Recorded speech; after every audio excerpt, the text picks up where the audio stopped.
Hello guys, welcome to my YouTube channel. In today's lecture of nuclear physics, we will study the topic liquid drop model. In this model, a comparison is made between a drop of a liquid and nucleus.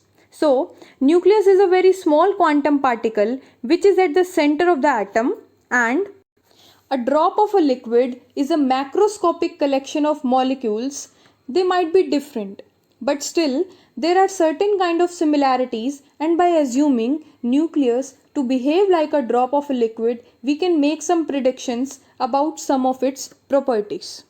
Now, let's look at some of its similarities. Number 1, both the nucleus and a drop of a liquid contain a large number of particles.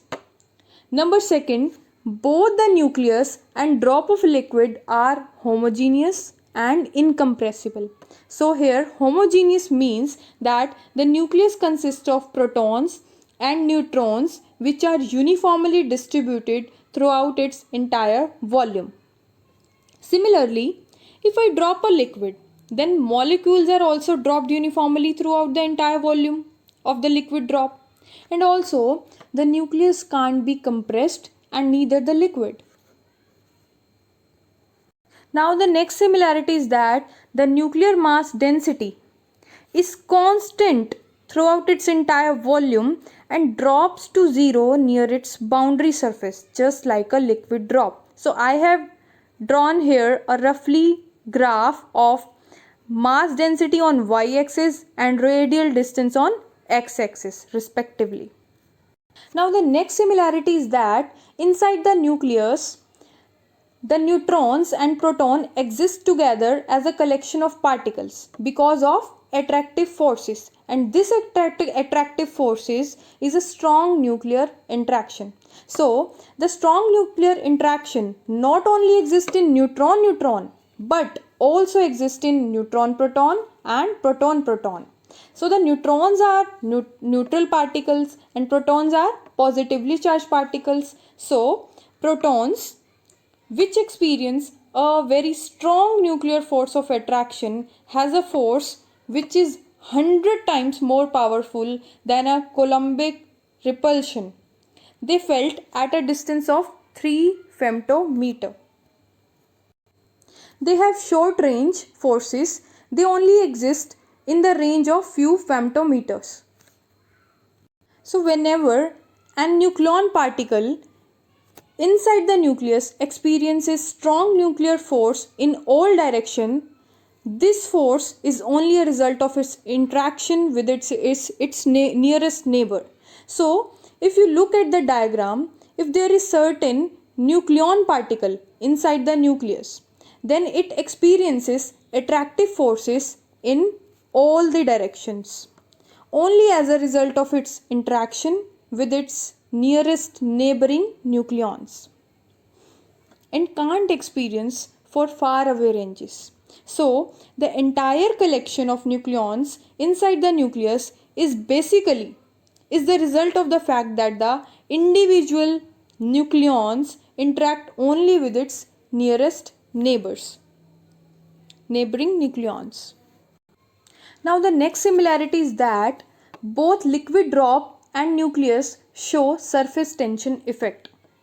Because of this, a nucleus, just like a drop of liquid, tends to be spherical in the absence of any other forces. So surface tension basically is the result of the fact that molecules on a drop of a liquid near the surface experience unbalanced forces, and this leads to surface tension effects. And the drop of a liquid tends to be spherical in shape in the absence of other kind of forces. Similarly, in the case of nucleus, they also contains a large number of nucleons, and the nucleons on the surface experienced unbalanced force as opposed to nucleus towards the center.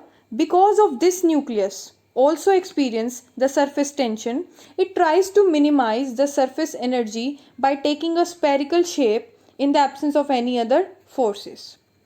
Now the next similarity is that heat of vaporization of a liquid and binding energy of the nucleus. Heat of vaporization of liquid is directly proportional to the binding energy of the nucleus. So heat of vaporization is basically the amount of heat or energy that you need to provide the liquid so that molecules absorb the energy and become gaseous and escape the body of the liquid. Now obviously, the heat of vaporization of liquid is directly proportional to the matter contained in the liquid body. Similarly, we have binding energy of nucleus. So what is binding energy here? Binding energy is the amount of energy which you have to provide through some nuclear reactions so that the nucleus can get separated into all its individual constituent nucleons. And the binding energy of the nucleus is obviously greater if you have a larger nucleus. So, in a way, the binding energy of a nucleus is also approximately directly proportional to total number of nucleons that are existing within the nucleus. So if you provide energy to the nucleus through nuclear reactions, then that energy is absorbed by the nucleons and becomes free from the nucleus. Similarly, if you provide energy to a liquid, then that energy is absorbed by the molecule and become free from the liquid body. Now the next similarity is that evaporation of molecules from a liquid drop is similar to loss of nucleons from a nucleus when provided external energy. And next similarity is that the fusion of small drops into larger ones and breaking up fusion of larger drops into smaller ones is analogous to fusion and fission of nuclei respectively. So when you have a two drops of a liquid like this, for example, and then they can merge together to form a larger drop of a liquid, and when you have a larger drop of a liquid like this way, and they can separate into its smaller drops of a liquid, this is very similar to fusion and fission. So there were the list of some of the these were the list of some similarities that exist between nuclei and a drop of a liquid, and by looking at these properties we can imagine the nucleus to behave as a drop of a liquid, and doing that we can derive an expression for the binding energy of the nucleus, which we can then compare with the experimental data. Now, the first term of binding energy is volume energy. So, what is volume energy here? It is basically the result of the fact that all the particles inside the nucleus are experiencing attractive forces due to all other particles which are its neighbors. And this leads to a stable structure of the nucleus. Now, the more and more powerful forces and the larger the number of interactions takes place, then more and more the nuclear structure is going to become, and higher the binding energy expression is going to become. Now, let's look at the relation between the volume energy and binding energy. Let's take the example of nucleus which consists of simple two nucleons. These are two nucleons and one interaction takes place between these two nucleons. So let's suppose if I provide mu amount of energy to break this nucleus, then total amount of energy E is equals to mu. So binding energy per nucleon is equals to 1 by 2 mu. Now we have very tightly packed dense nucleus structure in which there is one central nucleon at the center of the nucleus and there are neighboring nucleons on its sides. This is tightly packed and gives 4 nucleons at the front of the center of the nucleus and 4 nucleons at the back and 4 at the sides. So you end up having 12 nucleons which are neighboring of the center nucleon. Now you might be thinking that how many are the total number of interactions taking place in this. So the total number of interactions will be basically the result of all 12 neighboring nucleons and the center nucleon. So the total interactions are 13 here. So the binding energy per nucleon will be 1 by 2 mu into 12. So is equals to 6 mu. So I am talking about here the interactions taking place between the center and the neighboring nucleon, and I need to provide 1 by 2 mu into 12, this much amount of energy to free the center nucleon, and therefore the total binding energy for the central nucleon will be 6 mu, because each interaction has energy 1 by 2 mu. Now if you look at the bigger structure, which consists of large number of nucleon, then one nucleon will interact with 12 of its nearest neighbors, and its neighbor is also going to interact with 12 of its nearest neighbors, and so on. So every single nucleon is going to interact with 12 of its nearest neighbors. So if I provide the energy 6 mu to free one nucleon, then how much energy do we need to provide to free all the nucleons? That will be proportional to the total number of particles which are present in the system.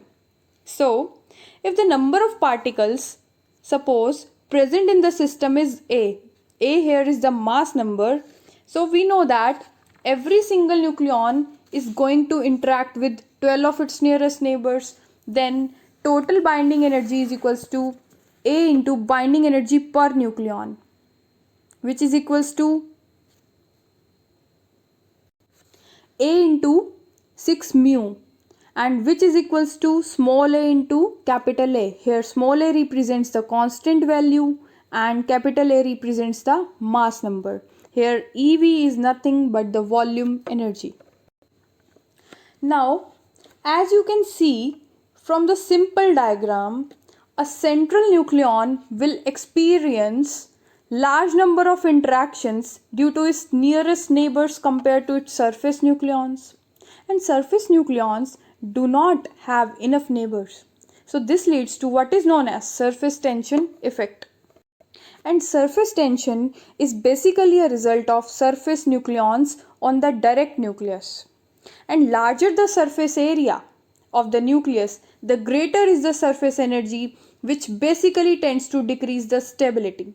So look at the surface area of the above diagram, which basically is 4 pi r square.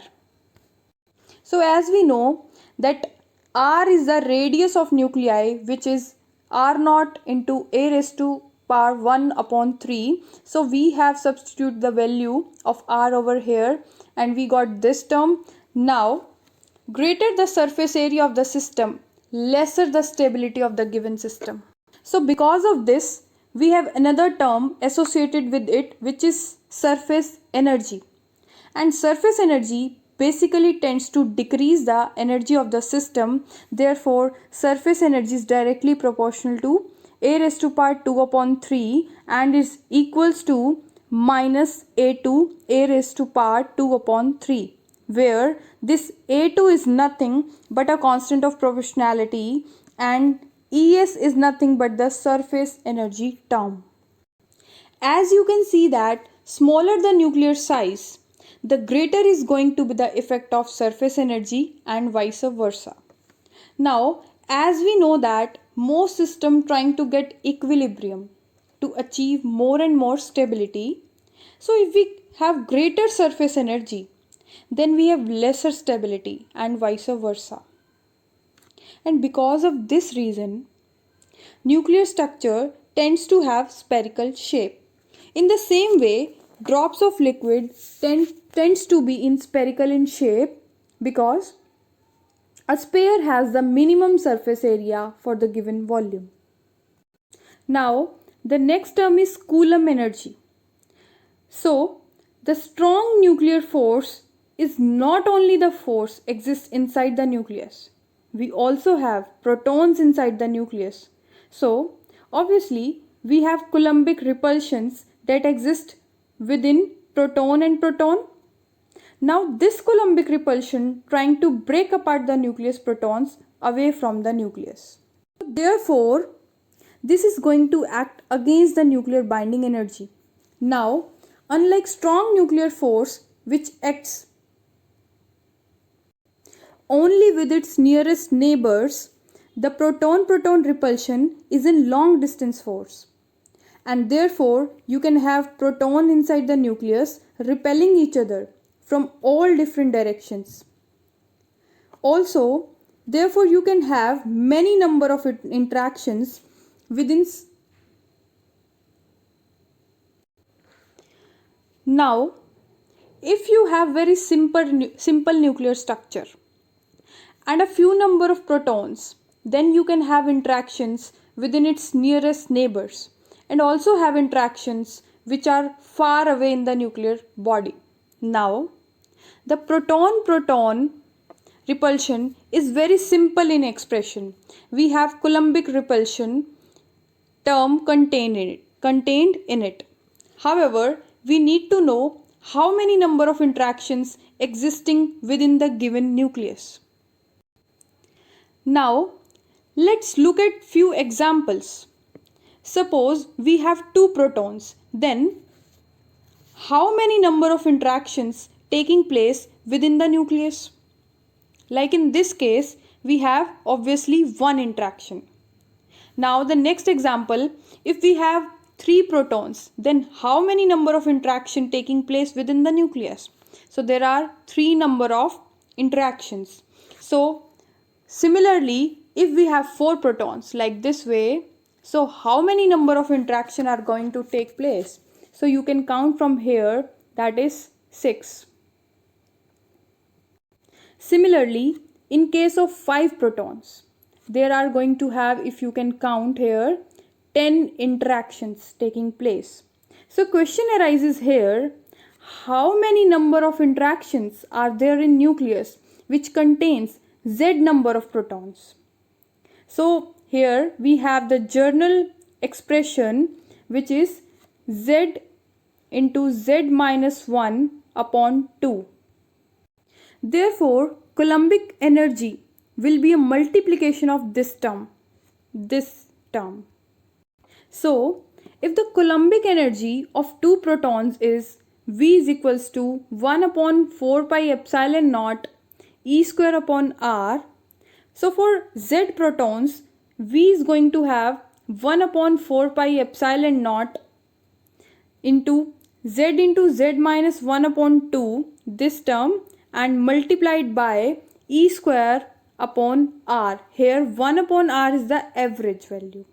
Average because every single proton has different distance. That's why we have taken here the average value, and please add it here 1 upon 4 pi epsilon naught. Now the journal expression becomes Z into Z minus 1 E square upon 8 pi epsilon naught, this one, multiplied by 1 upon R average. Now further, what is the relationship between 1 upon R average with A, that is the mass number? So here 1 upon R average is equals to 1 upon Q integration R equals to 0 to R dQ upon R. If here this capital Q represents the total number of charge, then 1 upon R average will become this term. Now, if we have a nucleus which is spherical in shape like this, then I can take a very small volume element inside this inner volume, and if I take a very small volume element from this nucleus, then nuclear density remains constant throughout the volume. Here, nuclear density is represented by Q upon 4 by 3 pi r cube. Now if I take small volume element, then nuclear density is given by this small q charge and 4 upon 3 pi r cube. Here it is small r cube. So if I differentiate this factor, then rho is equals to dq upon 4 by 3 pi 3r square dr. Now after solving this, it becomes dq is equals to rho 4 by 3 pi 3r square dr. So we can use this term in the term here in the first equation. So first equation is here what? The value of 1 upon r average, which we have calculated earlier in the previous slide.